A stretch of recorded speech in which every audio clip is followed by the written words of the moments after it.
I couldn't believe what I was watching. My chest tightened as I stared at my phone screen, where my mother sat at our family dining table, wine glass in hand, completely unaware she was being broadcast to the internet. Sinead? Oh, please, my mom scoffed, rolling her eyes dramatically. My daughter thinks selling houses makes her successful. She couldn't hack it in nursing school, and now she's just wandering through life like a desperate failure. My cousin Jenna had texted me an hour ago. You need to see this, I'm so sorry. She'd attached a link to her latest livestream, part of her ongoing attempt to become a social media influencer. I'd been out of town at a real estate conference in Providence when the family gathered for Sunday dinner, and I was just settling into my hotel room when the message came through. My name is Sinead Sullivan. I'm 32 years old, and for the past 5 years I've been quietly paying my mother's medical bills after her rheumatoid arthritis diagnosis. I'd been driving her to appointments, handling her insurance paperwork, and covering her medication costs, all while working 60-hour weeks to maintain my real estate business in Boston. No one at that dinner table knew that I'd emptied my savings account last year when her insurance denied coverage for a specialized treatment. It's such a shame, my mother continued on the video, seeming to relish the attention from my aunts and uncles.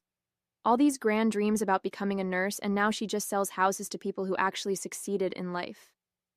She laughed, and to my horror, I could hear my uncle and aunt chuckling along with her.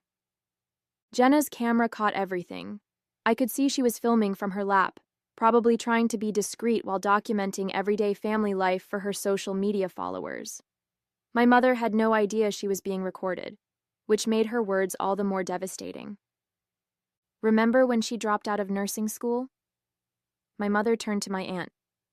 She came home crying about how hard the exams were. Pathetic. And now she acts like selling a house every few months makes her successful. The truth was that I'd put my nursing education on hold specifically to help her when she got sick. I was making decent money in real estate, but every extra penny went to her medical care instead of back to school. Sinead just doesn't have what it takes. My mother sighed dramatically, reaching for her wine glass, the same wine I'd purchased for family dinners. Some people just aren't cut out for real achievement. The livestream continued for another excruciating minute before Jenna finally turned the camera away. I sat frozen in my hotel room, tears streaming down my face as the bitter reality sank in. For years, I'd told myself that my mother's occasional harsh comments were just her pain talking or her old-school approach to motivation. But this wasn't a momentary lapse. This was who she truly was, and now there was undeniable proof. My phone buzzed again. Another text from Jenna. I'm so sorry you had to see that. I didn't realize what she was saying until it was too late. Do you want me to take the video down? I stared at the message for a long moment. No, I typed back. Leave it up. I need to show you something tomorrow when I get back. The drive back from Providence the next morning was a blur. I barely remembered checking out of the hotel or the 2-hour journey home. My mind kept replaying my mother's words, her laughter as she mocked the career I'd built to support her. 5 years ago, my life had been on a completely different path. I was 27, halfway through nursing school, and thriving. I'd always wanted to be a nurse, to help people, to make a difference. Then came the call that changed everything. Mom had collapsed at work and been rushed to the hospital. The diagnosis, aggressive rheumatoid arthritis that would require ongoing treatment and care. It's not fair, she'd cried from her hospital bed. How am I supposed to afford all this? The insurance barely covers anything. I'd held her hand and promised I'd help. We'll figure it out together, Mom. My father had passed away when I was in high school, leaving Mom and me to rely on each other. Despite her criticisms and occasional harsh words, I believed we had a bond that mattered. She'd sacrificed for me growing up, working extra shifts, making sure I had opportunities. And now it was my turn to step up. Within months, I made the difficult decision to pause my nursing education. Real estate had flexible hours and the potential for good money. I could drive Mom to appointments, handle her care, and still earn enough to cover our growing expenses. It was supposed to be temporary, just until she stabilized, just until I could save enough to return to school. But temporary turned into years. Mom's condition had improved with the treatments, but she still needed expensive medications, regular specialist visits, and physical therapy.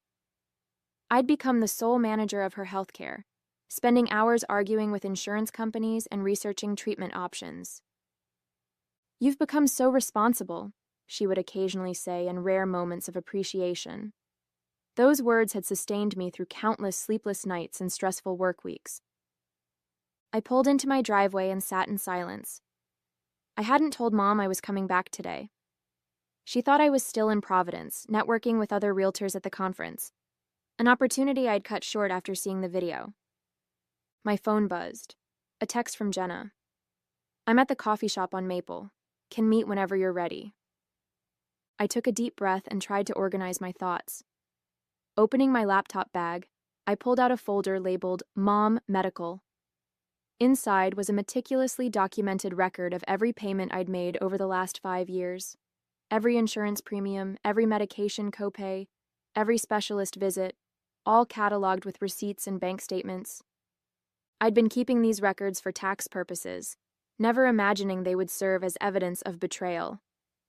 I gathered the folder, took one more steadying breath, and texted Jenna back, "Be there in 15 minutes."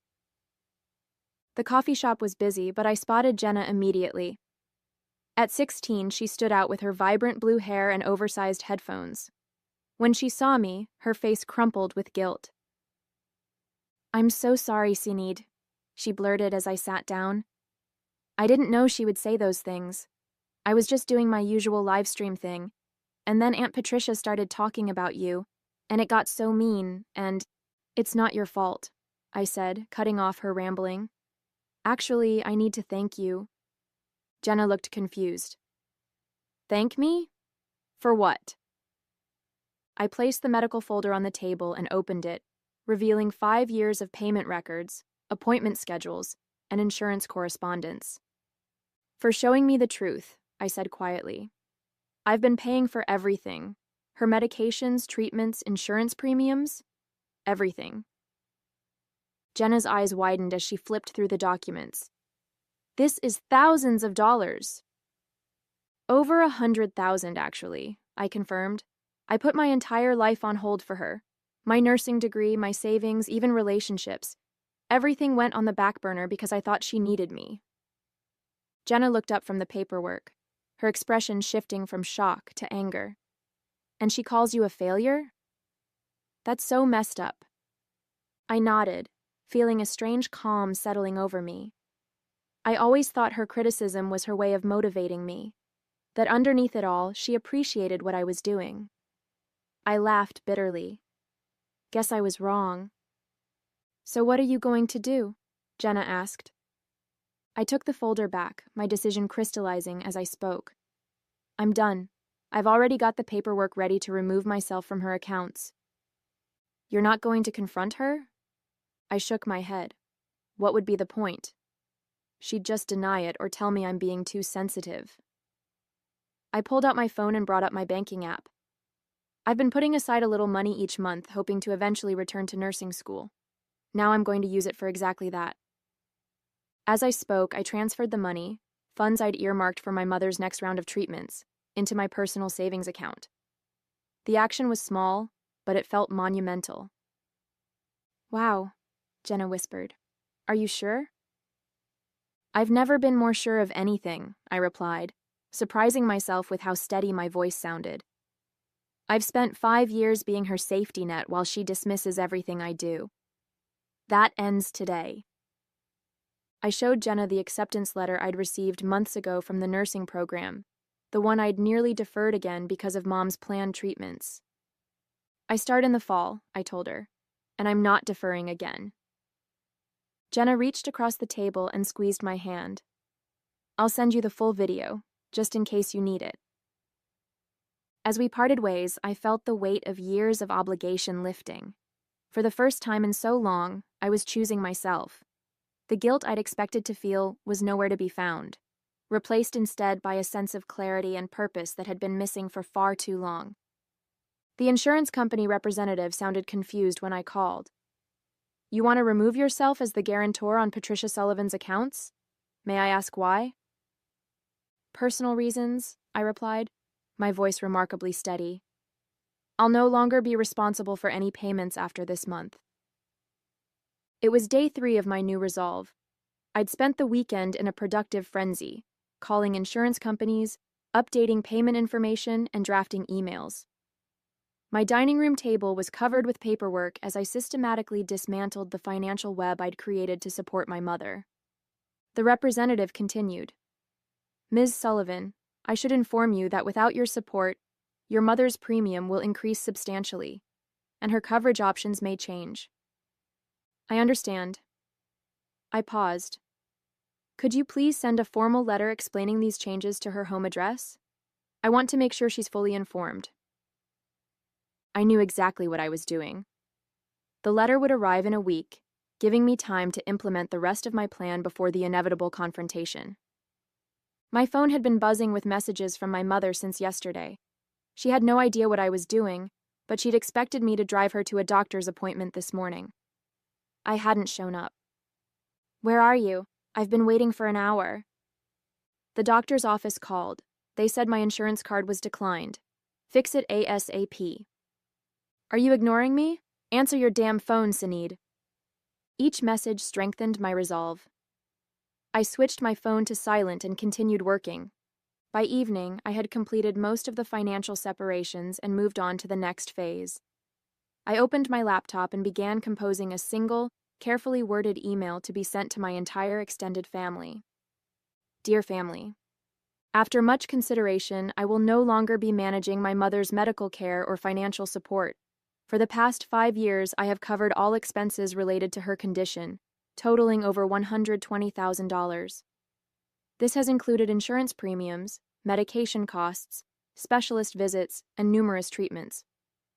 I've made this decision for personal reasons, but I wanted you all to be informed, as my mother may require assistance moving forward. Attached is a detailed breakdown of the support I've provided over the years, should any of you wish to help. I hope you understand that this was not a decision I made lightly. Best regards, Sinead. I attached the spreadsheet I'd created documenting every payment, every appointment, and every hour spent managing her care. The evidence was irrefutable. My cousin Jenna had sent me the full livestream video as promised. I downloaded it and saved multiple copies, one to my computer, one to my cloud storage, and one to a USB drive. I had no specific plans for the video yet, but something told me it might be necessary. The doorbell rang, startling me. Through the peephole, I saw my mother standing on my porch, her face contorted with anger. I stepped back, my heart racing. Sinead, I know you're in there. Open this door right now. I remained silent, watching her shadow move beneath the door. You've missed 3 of my calls. My medication refill was denied at the pharmacy. What are you doing? I took a deep breath and spoke clearly through the door. I'm not doing this anymore, Mom. You'll be receiving information from the insurance company soon. I suggest you read it carefully. What are you talking about? Open this door. No. The single word felt powerful on my lips. I've heard what you really think of me. I think it's time we both moved on with our lives. There was a moment of confused silence before she exploded. Is this about money? After everything I've done for you? I almost laughed at the irony. Goodbye, Mom. Please don't come back. As her protest grew louder, I walked away from the door, returning to my laptop to finish what I'd started. With each step, I felt lighter, as if I was finally shedding a burden I'd carried for far too long. The fallout came swiftly. Within hours of sending my email, my phone exploded with notifications. Aunt Maureen was shocked and appalled by my abandonment. Uncle James thought I was being selfish and cruel. My cousin Thomas suggested I sort out whatever petty disagreement I was having with Mom. Only Jenna, and surprisingly, my elderly Aunt Bridget seemed to understand. Bridget's message was simple. It takes courage to stand up for yourself, dear. Call me if you need anything. I blocked my mother's number first, then one by one I muted the relatives who couldn't bother to ask for my side of the story. The silence that followed was strangely peaceful. 3 days later, I sat in the admissions office at Boston City Nursing School, finalizing my re-enrollment for the fall semester. "You've been away from the program for quite some time, Ms. Sullivan," the advisor said, reviewing my file. "But your previous academic record is strong. You'll need to take a placement exam to determine if any refresher courses are necessary." "I understand," I replied, feeling a surge of excitement. "I've already started reviewing my old textbooks." As I walked across campus afterward, I felt a sense of belonging that had been missing for years. This was where I was meant to be, pursuing my own dreams instead of living in service to someone else's needs. My real estate business would need adjusting to accommodate my class schedule, but I had already started planning. I'd focus on fewer clients, concentrate on higher value properties, and hire a part-time assistant for administrative tasks. The income would be reduced, but without my mother's expenses, I could manage. When I returned home, a formal-looking envelope awaited me in the mail. Inside was a letter from the insurance company addressed to my mother, mistakenly sent to my address. It detailed the changes to her coverage and the significant increase in premiums now that I was no longer the guarantor. I should have felt guilty. Instead, I felt vindicated. My phone rang. Jenna. "Have you seen what's happening in the family group chat?" she asked without preamble. "I left all those chats," I admitted. "What's going on?" "Your mom is telling everyone you've had some kind of mental breakdown. She's saying you've been under stress from your failing business and that's why you're acting out." I could hear the air quotes in Jenna's voice. She's completely twisting everything around. I sighed, unsurprised. Classic deflection. "That's not all," Jenna continued.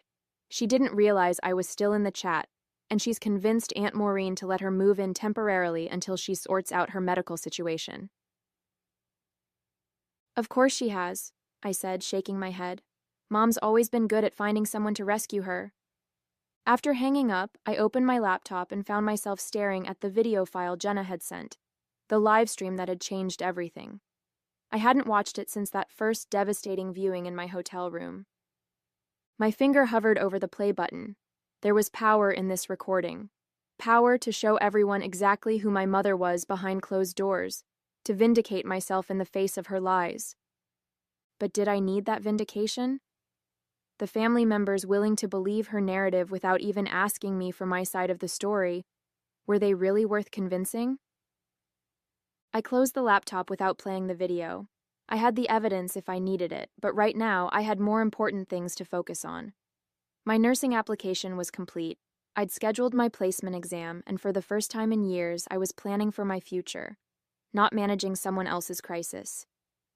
The insurance letter sat on my counter, a reminder of the changes I'd set in motion. After a moment's consideration, I addressed a new envelope to my mother's actual residence, placed the letter inside, and added a short note. "This was sent to my address by mistake. I suggest you read it carefully." No signature, no emotion, just facts. As I slipped the envelope into the mailbox, I felt another piece of my burden lift away. The consequences of her actions were now hers to bear, not mine. 2 weeks passed in relative calm.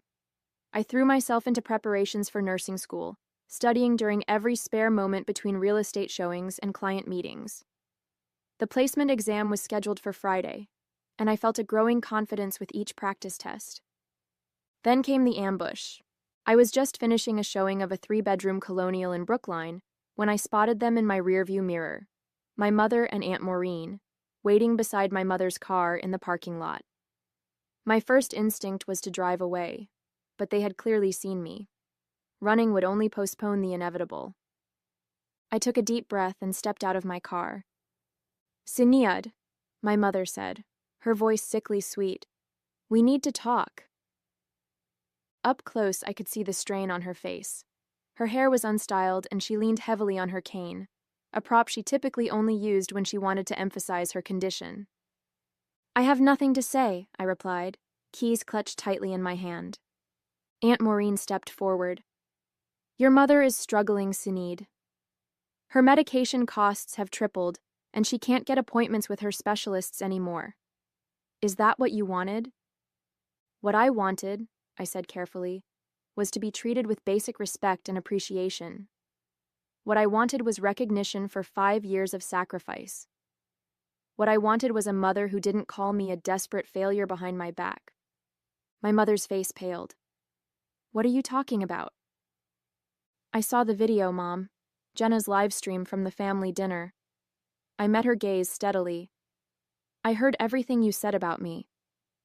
A flash of recognition crossed her face, quickly replaced by defensive anger. You're twisting things out of context. I was just venting a little frustration. Everyone does that. Aunt Maureen looked confused. What video? Patricia, what is she talking about? I almost laughed at the irony. My mother hadn't even told her closest allies about the live stream, probably hoping I would never discover it. Show her the video if you want, I said to my mother. Or don't. It doesn't change anything. I've made my decision. My mother switched tactics, her voice breaking. I'm your mother, Sinead. After everything I've done for you, how can you abandon me when I need you most? Something snapped inside me. 5 years of suppressed resentment boiled to the surface. Everything you've done for me? I echoed incredulously. Let me tell you what I've done for you. I put my entire life on hold. I spent over $100,000 on your care. I drove you to every appointment, managed every prescription, fought with insurance companies on your behalf. And in return, you called me pathetic. You mocked my career, the career I built specifically to support you. My hands were shaking, but my voice remained steady.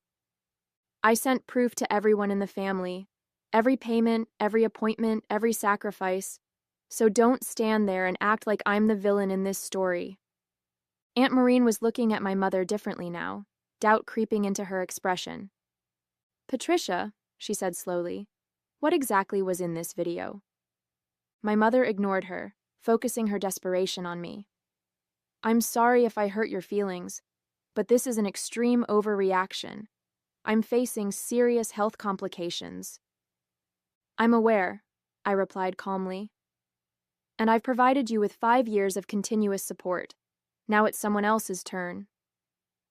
I turned to Aunt Maureen. She's living with you now, right? Has she asked you for money yet? How many doctor's appointments have you driven her to? How many prescriptions have you picked up? Aunt Maureen's silence was answer enough. That's what I thought, I said, turning back to my car. I wish you both well, but I won't be manipulated anymore. This isn't over, my mother called after me. You can't just walk away from family. I paused with my hand on the car door. You're right about one thing, Mom. Family doesn't walk away from family, but family also doesn't tear each other down or take advantage of each other. So maybe ask yourself, who really walked away first? As I drove off, I glanced in my rearview mirror. My mother was gesturing wildly, clearly berating Aunt Maureen for something. Some things never change, I thought. But I had changed. And as I headed home to continue studying for my nursing exam, I realized I didn't feel guilty anymore. For the first time in years, I felt free. 3 months passed in a blur of activity. I aced my nursing placement exam, enrolled in the accelerated program for students returning to education, and reorganized my real estate business to accommodate my new schedule. I hired Kylie, a bright college student, as my part-time assistant to handle paperwork and coordinate showings when I was in class. The transition wasn't seamless. There were late nights, scheduling conflicts, and the occasional bout of self-doubt, but each small victory reaffirmed that I'd made the right choice. The weight I'd been carrying for years had lifted, and I approached each day with renewed energy and purpose. My family situation had reached an uneasy stalemate. After our confrontation in the parking lot, my mother had apparently shown her true colors to Aunt Maureen, who quietly reached out to me a week later. I had no idea what you'd been dealing with, she admitted over coffee. Patricia told me you were being difficult and selfish. I should have asked for your side of the story. It's okay, I replied, surprising myself with how much I meant it. Mom has always been good at controlling the narrative. The Boston Real Estate Association's annual awards ceremony wasn't something I'd paid much attention to in previous years. I'd been too busy managing my mother's care to attend industry events. But when my broker nominated me for the Resilience in Real Estate Award, recognizing agents who overcame significant challenges while maintaining their business, I was touched. "You're a shoo-in," my colleague Jeffrey insisted during our weekly office meeting. "You've closed more deals than anyone else in the office while starting nursing school. If that's not resilience, I don't know what is." I didn't expect to win, but I was looking forward to the ceremony, a chance to celebrate how far I'd come professionally and personally.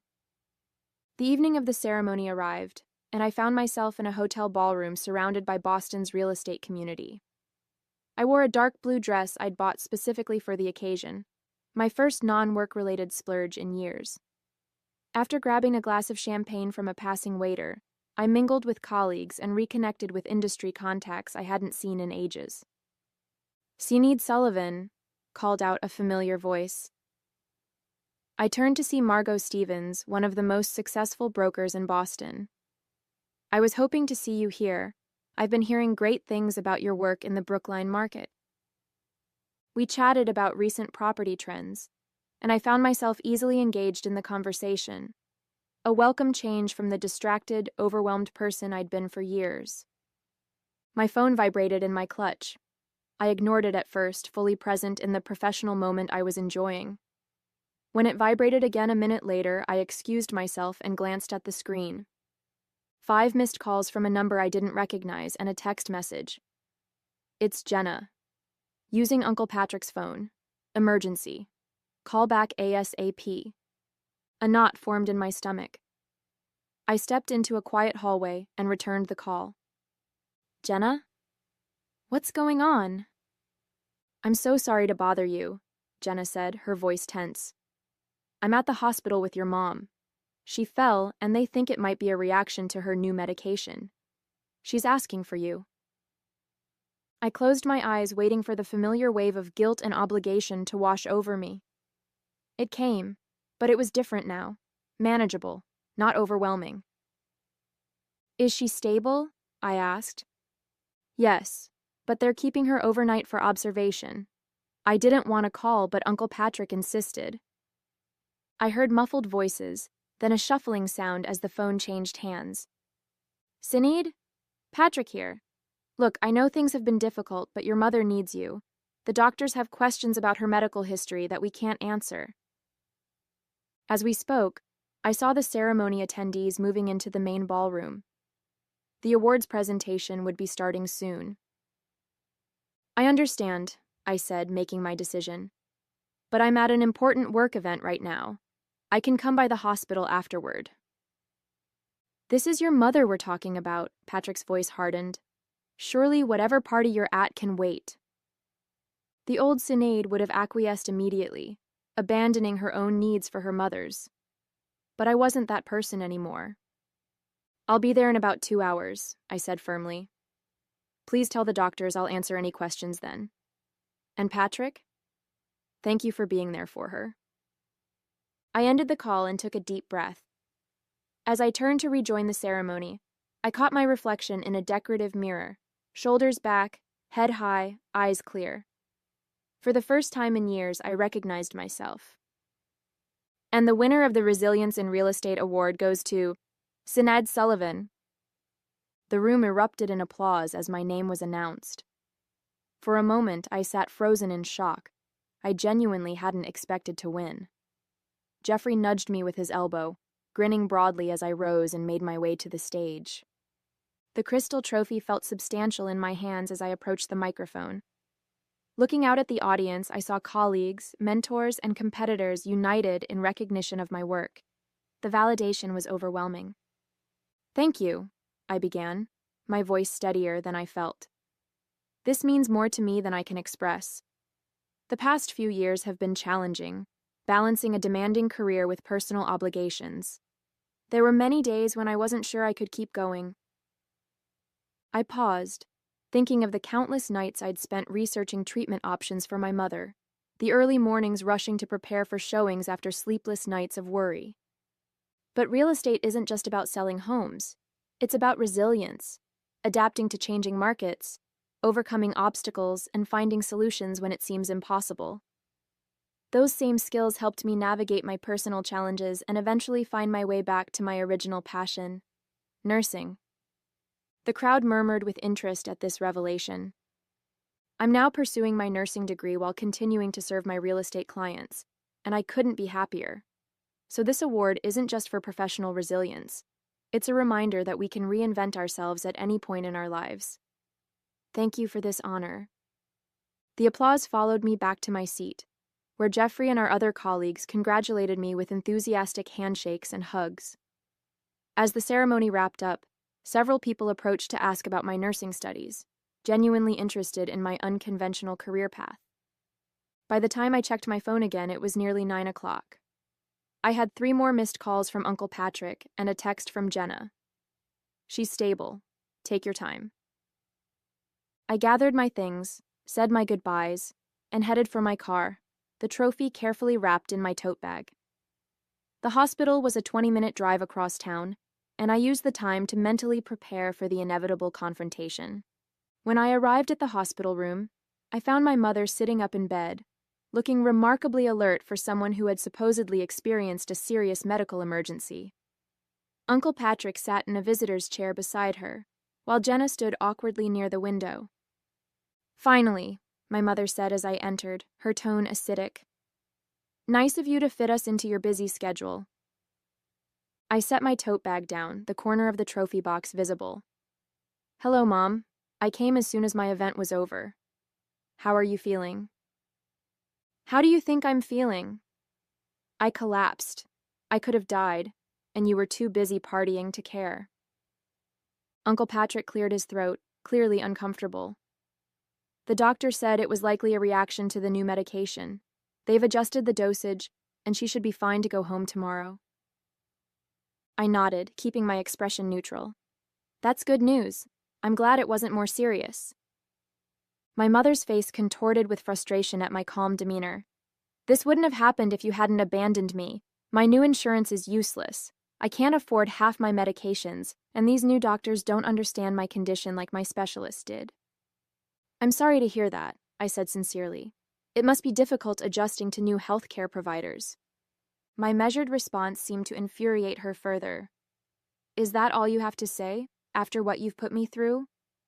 I glanced at Jenna, whose expression reflected a mix of embarrassment and sympathy. She gave me a subtle nod of encouragement. Mom, I said quietly, I supported you for 5 years. I put my life on hold to make sure you had the best possible care. I did everything I could for you, and in return, you called me a desperate failure. You mocked the career that paid for your treatments. You laughed at my dreams. Uncle Patrick frowned. What are you talking about, Sinead?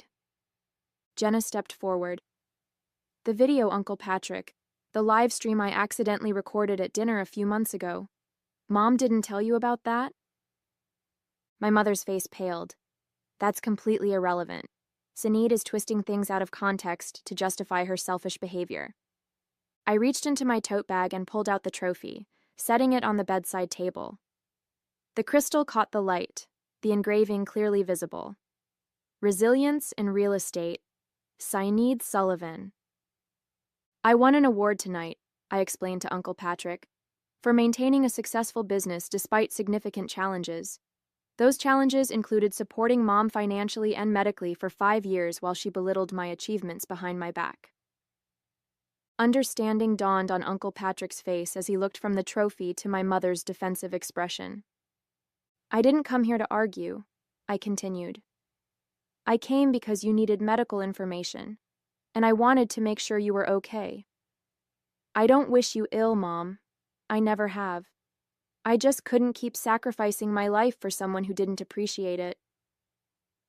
The room fell silent. For once, my mother had no sharp retort, no manipulation tactic ready. She simply stared at the trophy, visible proof of the success she'd dismissed so callously. I should go, I said softly. I have an early class tomorrow. Jenna, can I give you a ride home? As we left the room, I heard Uncle Patrick speaking to my mother in a hushed, questioning tone. The conversation I'd been avoiding for months was finally happening, but this time, I wouldn't be the one fighting to be heard. 3 months later, I stood in my crisp white uniform, hands steady as I administered an IV to my patient. My nursing instructor nodded approvingly as she observed my technique. "Excellent work, Sullivan. Your clinical skills are advancing quickly." I smiled as I secured the line. "Thank you. It feels like everything's finally clicking into place." After completing my shift at the teaching hospital, I headed to my car, pausing to check my phone. A text from Jenna lit up my screen. "Prof interview going viral. 20K views already." I laughed, shaking my head in amazement. Last week, I'd been interviewed by the Boston Medical Journal about career changers entering nursing later in life.